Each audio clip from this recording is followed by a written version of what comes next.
We are welcome back to the world of Arcadia in Trollhunters, which is created by Guillermo del Toro and produced by DreamWorks, also starring Kelsey Grammer, Rip Anton Yelchin, and Ron Perlman. Uh, let's just jump into it because this is one of my favorite kid shows that I've seen in a really long time, and since Anton Yelchin's death, he was like my favorite underrated actor, so anything that he's been in now and after his death I've seen, and I've loved pretty much everything that he's done. So I can't wait to see what he's done with this and whether or not they changed his voice with somebody else halfway through the season. I think that was in the works as well, but let's just get into it and see what the trailer's like.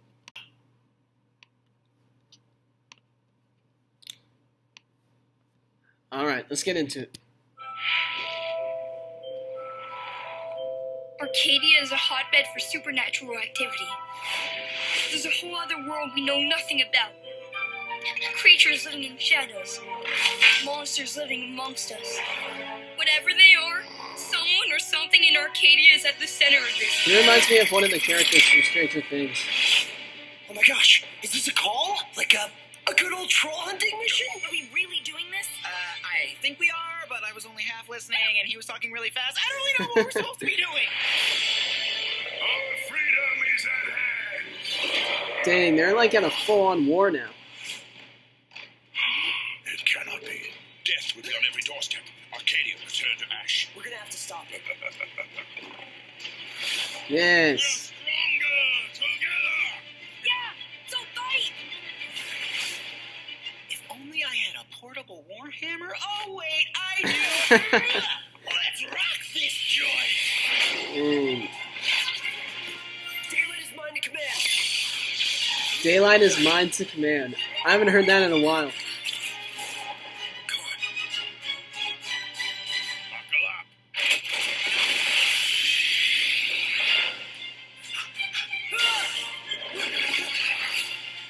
The amulet made you a troll hunter.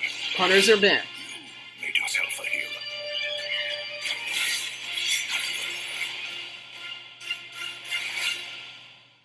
Tales of Arcadia. Arg. Breakfast burrito.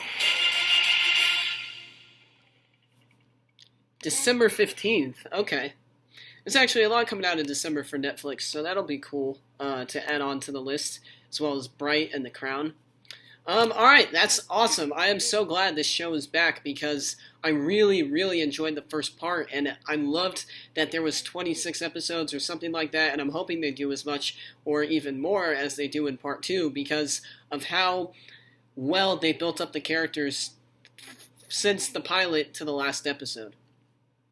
Although I could have done without that last part at the end about the breakfast burrito. You know, I've seen a lot of jokes like that now in these DreamWorks and animation movies, and I'm just, they don't make me laugh, and even for young audiences, I know, like, they may think it's funny, but I just think it's kind of unnecessary. But besides the point, the rest of the trailer looked great. I love how part 2 is more not about, Anton Yelchin's character basically hiding from the fact that he knows about Arcadia, and just most of it takes place during his school and his home and things like that. Even though I loved all those parts, this is more about Arcadia itself, and hence the title, Tales of Arcadia.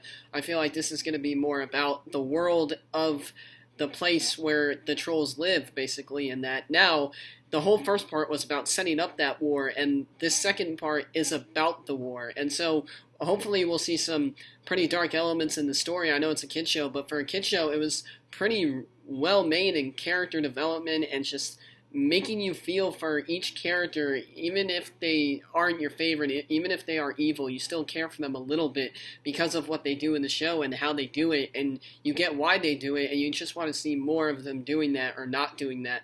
And it's very conflicting, but it's also kind of cool how they did that, and now that I'm hoping all of these characters return, because I just want to see more of them.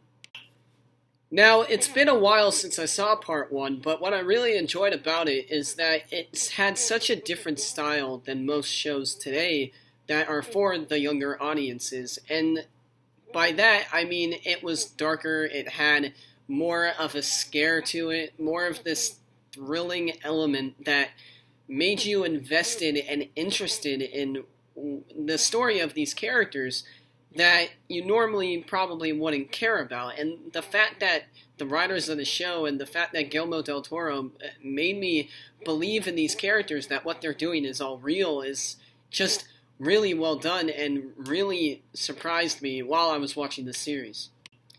In the end, you guys, thank you so much for watching. This is my reaction and review for Trollhunters Part 2, the Netflix original series. I really enjoyed the series. Let me know what you guys thought of it down below in the comments, and if you saw it, or if you're interested in watching it, because I would definitely say, as someone who's seen a lot of TV, go watch it. This is one of the series that won't disappoint, and you'll always feel like wanting to watch more.